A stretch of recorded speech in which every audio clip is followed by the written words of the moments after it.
Bismillahirrahmanirrahim. Assalamualaikum warahmatullahi wabarakatuh. Oke, ketemu lagi di pertemuan matematika untuk kelas 11. Ya, untuk pertemuan matematika saya tetap di bab statistika. Lanjut yang pertemuan sebelumnya saya sudah bahas yang pemusatan data bagian yang min. Untuk pertemuan hari ini saya akan bahas di statistika bagian median dan modus. Oke, sebelum saya mulai untuk menjelaskan materi selanjutnya, bagaimana kabar kalian semua? Semoga kalian semua tetap baik-baik saja, jaga kesehatan dan tetap untuk semangat belajar. Ya, untuk pertemuan hari ini saya bahas lebih dahulu adalah median. Ya, median itu ada data tunggal sama data kelompok. Untuk data tunggal, median itu nilai tengah, data tunggal langsung aja. Nah, dibagi ini median untuk jumlah data genap setengah kalikan ini. Untuk data kelompoknya, mediannya adalah rumusnya TB. TB itu adalah batas bawah kelas median dijumlahkan dengan perkalian setengah dari n. N-nya itu adalah jumlah frekuensi, seluruh frekuensi dikurangi frekuensi kumulatif sebelum kelas median dibagi frekuensi kelas median kalikan panjang kelas. Masuk ke contoh langsung aja. Untuk data tunggalnya, contoh, berapakah nilai median dari data nilai matematika 10 siswa kelas 6 berikut? Ini datanya 90, 88 dan seterusnya sampai 80. Penyelesaiannya, pertama kita harus mengurutkan data tersebut menurut nilainya mulai dari kecil sampai ke paling besar ya, berarti 72 sampai 93. Nah, kita mencari dulu posisi mediannya dengan cara n plus 1 dibagi 2. Jumlah semua datanya adalah 10 ditambah 1 bagi 2, hasilnya adalah 5,5. Berarti posisi mediannya adalah pada 5,5. Berarti di antara data ke-5 dan data ke-6. Data ke-5 berarti 1, 2, 3, 4, 5. Itu 86. Data ke-6 nya adalah 1, 2, 3, 4, 5, 6, 87. Maaf ini kebalik ya. Tinggal jumlahkan dibagi 2, hasilnya adalah 86,5. Jadi nanti ketika ada soal data tunggal median, tinggal kalian urutkan dulu, kemudian untuk mencari posisi mediannya tinggal jumlah seluruh datanya berapa, misal 11, berarti tambahkan 1 dibagi 2. Nanti ketahuan nilai dari kelas mediannya itu di mana. Kemudian langsung aja, misal posisi median di data ke-5 berarti dihitung aja 1, 2, 3, 4, 5. Berarti berapa nilainya, langsung dibagi 2. Oke, lanjut.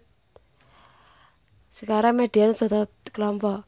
Tentukan median dari data di samping. Udah jelas ya kalau kelompok pasti ada intervalnya.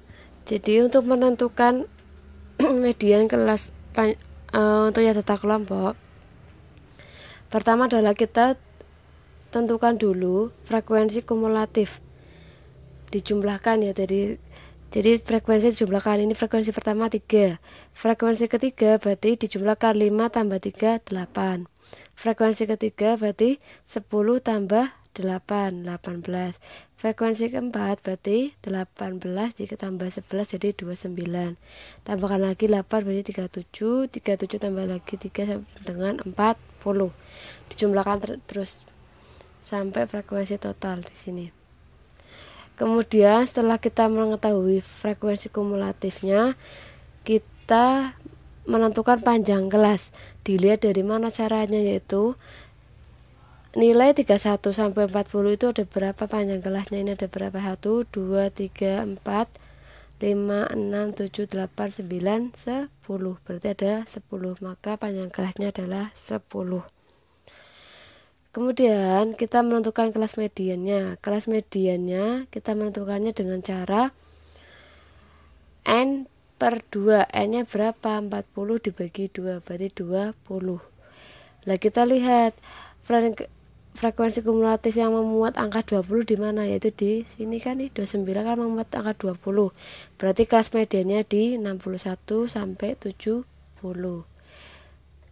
Oke, langsung ada rumusnya kan TB itu kan kelas batas bawah kelas median. Kelas mediannya kan ini, batas bawahnya berarti kan 61 dikurangi 0,5 sama dengan 60,5. Kemudian N-nya tadi 40, berarti langsung aja 40 bagi 2. FK itu adalah frekuensi kumulatif sebelum kelas median. Frekuensi kelas mediannya kan 29. Lah FK di rumusnya itu kan sebelum kelas median, berarti 18. Kemudian dibagi FI, frekuensi kelas median. Frekuensinya berapa? 11. Lanjut dikali P itu adalah panjang kelas. Panjang kelasnya berapa? 10. Berarti udah dimasukkan 10. Ketemu 62,3. Itu cara untuk mencari median data kelompok. Lanjut, saya akan bahas modus. Modus itu adalah nilai yang sering muncul. Jadi kalau data tunggal modus itu berarti kita lihat aja nilai yang sering muncul atau frekuensi terbesar itu adalah itu modus. Kalau data kelompok, rumus modusnya adalah batas kelas, batas bawah kelas dijumlahkan dengan perkalian dari D1. D1 adalah selisih frekuensi kelas modus dengan kelas sebelumnya dibagi dengan penjumlahan dari selisih frekuensi kelas modus dengan kelas sebelumnya tambah selisih frekuensi kelas modus dengan kelas sesudahnya dikalikan panjang kelas. Contoh, urut data tunggal misal seperti ini. Bisa dilihat berarti modusnya berapa? 2 karena jumlah paling banyak 2. Untuk yang kedua, jumlah paling banyaknya adalah 5 sama 8, berarti modusnya 5 dan 8. Untuk yang ketiga, ini tidak ada modusnya karena jumlah frekuensinya sama. Ini data tunggal. Sekarang data kelompok. Yang pertama kita harus menentukan kelas modus. Dilihat dari frekuensi, sudah jelas paling banyak adalah di 11 ya. Jadi kelas modusnya adalah 61 sampai 70. Nah, karena rumusnya ada kelas batas bawah kelas, maka batas bawahnya kan 61 dikurangi 0,5 sama dengan 60,5. Kemudian D1 berarti kan 11 dikurangi frekuensi sebelumnya 10 sama dengan 1. D2 nya 11 dikurangi kelas sudahnya adalah 8, berarti di 3. Panjang kelasnya seperti ini dijabarkan sama dengan 10, berarti panjang kelasnya 10. Langsung dimasukkan ke rumus, ketemu modusnya adalah 63. Oke, untuk pertemuan hari ini saya cukupkan di modus dan median. Silakan kalian jika ada yang mau tanyakan, silakan tanyakan, kita diskusikan di grup kelas matematika masing-masing ya. Oke, sekian. Assalamualaikum warahmatullahi wabarakatuh.